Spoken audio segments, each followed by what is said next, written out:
Fala moçada, espero que todos estejam bem. No assunto de nossa aula de hoje, a gente vai discorrer em história sobre um período de um contexto da Guerra Fria, falando também do Brasil na sua redemocratização.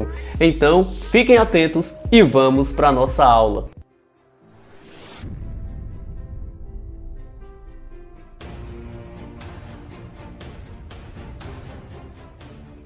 Jovens, após 1945, o governo de Getúlio Vargas ficou insustentável. Ora, percebam, apesar de Getúlio Vargas ter se aliado aos Estados Unidos para lutar contra o fascismo, contra o nazismo durante a Segunda Guerra Mundial, percebamos que o governo de Vargas no Estado Novo, o governo vigente da época, era muito fechado. Era uma ditadura do Estado Novo, com controle de comunicação, de informação, com controle social muito forte, muito rígido. Então esse modelo de Estado era semelhante ao governo italiano fascista de Benito Mussolini, ao governo inclusive do Hitler. Então percebam, mora aqui uma contradição. Por que o Vargas é tão parecido em seu governo do Estado Novo com essas ditaduras em que eles estavam lutando contra? E por que manter esse governo após a Segunda Guerra Mundial ter findado, ter acabado? Essa contradição ela veio a programar contra o Vargas, na época, uma intervenção. O Vargas não conclui o Estado Novo, ele é pressionado e ele sai do governo, onde um senhor chamado José Linhares assume e passa os últimos 3 meses de governo governando o Brasil, na época em 1945. De fato, Vargas sai no momento de cena, apesar de existir ainda um forte clamor social que apoiava o Vargas. O José Linhares, existe um fato interessante sobre ele, é que ele praticava bastante o nepotismo. Então, durante esses 3 meses dos quais ele participou do governo, no Brasil governando, ele colocou muito familiar dele para que trabalhasse para ele nos cargos importantes do governo, né? Então, essa prática ela é conhecida como nepotismo. É por isso que o José Linhares também ele sofre bastante crítica na época. Por fim, o próprio Getúlio Vargas, apesar de afastado do governo, ele apoia o Eurico Gaspar Dutra. E o Eurico Gaspar Dutra, um cara que falava um pouco puxado devido à sua boca, ele falava achim, por exemplo.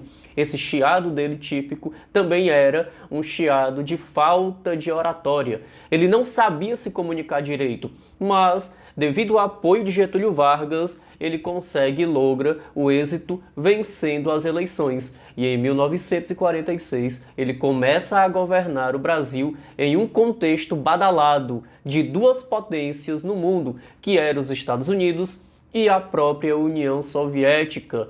Então, nesse período, o Brasil encabeça o Dutra como governante, mas é um período também que no exterior está acontecendo a famosa Guerra Fria. Pois bem, durante a Guerra Fria a gente sabe que esse conflito bélico ele ficou marcado na história e ele chega a influenciar inclusive o próprio Brasil e de forma bem grotesca. O Eurico Gaspar Dutra ele não deveria e nem podia fugir das 2 potências que estavam influenciando regiões no mundo.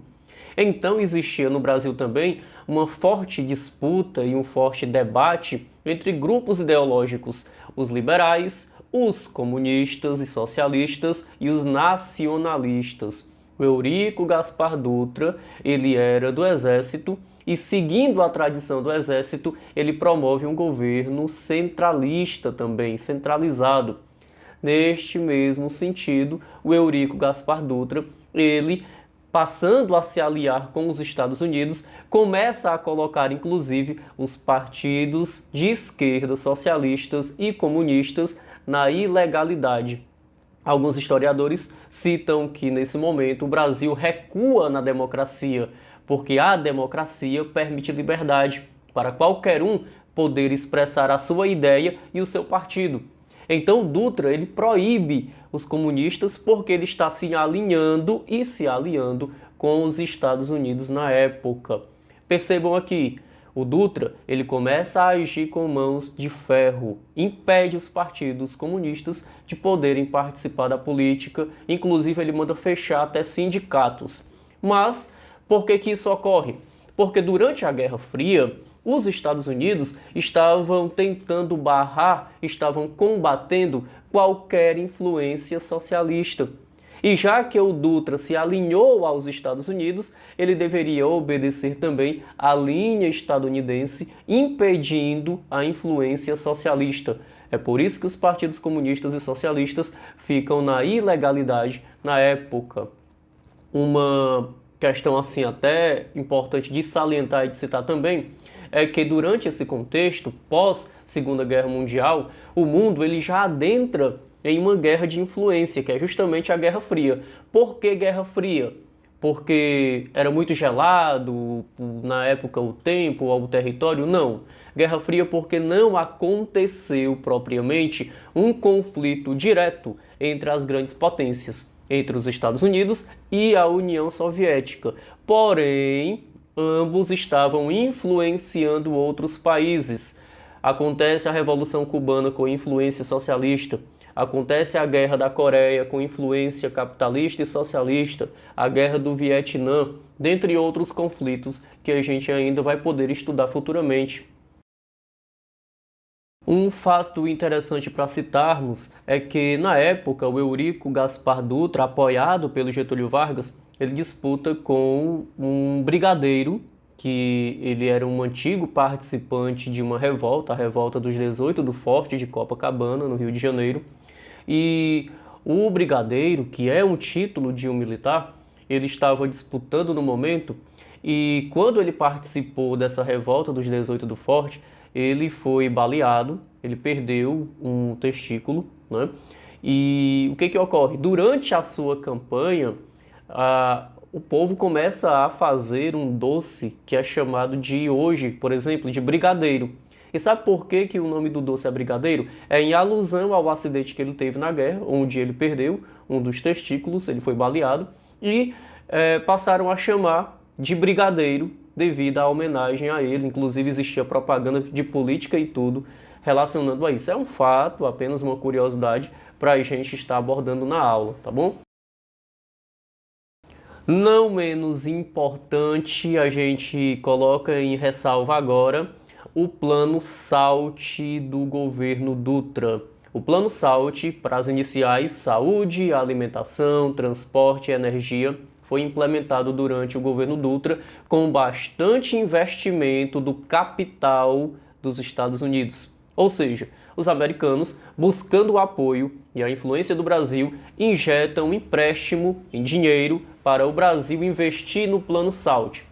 Desse Plano SALT, nós temos que apenas os transportes na área da construção de algumas rodovias é que dá certo.